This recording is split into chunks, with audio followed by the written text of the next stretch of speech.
Hi guys, Mike here. Hey, just wanted to touch on the 7 last words that Jesus uttered from the cross. They're very interesting. There's some interesting background with some of this stuff, but I just thought because it's Christmas time and everyone's focusing on the birth of Christ, how about the death of Christ, just to be totally different with you. So anyway, the recorded words of Jesus between the time he was crucified and the time that he died, it says that he went on the cross at 9 o'clock in the morning and that he was there till 3 o'clock in the afternoon, so 6 hours.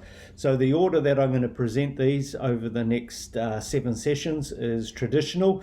I wasn't there, so I don't know them exactly. No one gospel records them all. You'll discover that some are in Luke, some are in Matthew, some are in John.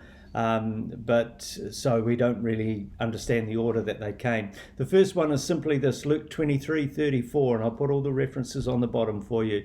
It's Jesus was on the cross and he says, "Father, forgive them, for they don't know what they do, or they know not what they do." This is the only one of the 7 utterances where the genuineness of what was said is actually being questioned, because a lot of the early Greek manuscripts that were found don't actually contain those words.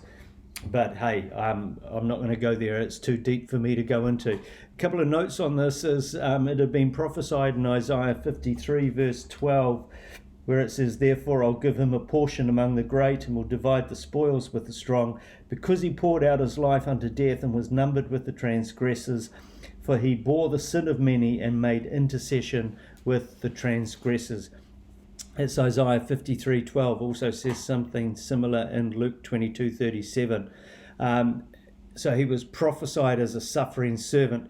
2 criminals were crucified with Jesus. They were called robbers, it says in Matthew 27. The Greek word for robber is one that has done violence and robbed openly, as opposed to someone who sneaks into a house and steals a wallet or a purse. So it sounded like these guys were guilty of probably armed robbery. The name Calvary, where we know that he died at Calvary, on Calvary's hill, that comes from a Latin word calvaria, which means skull. The Greek is cranium, where we get the word, it's cranion, where we get the word cranium, the top of the skull.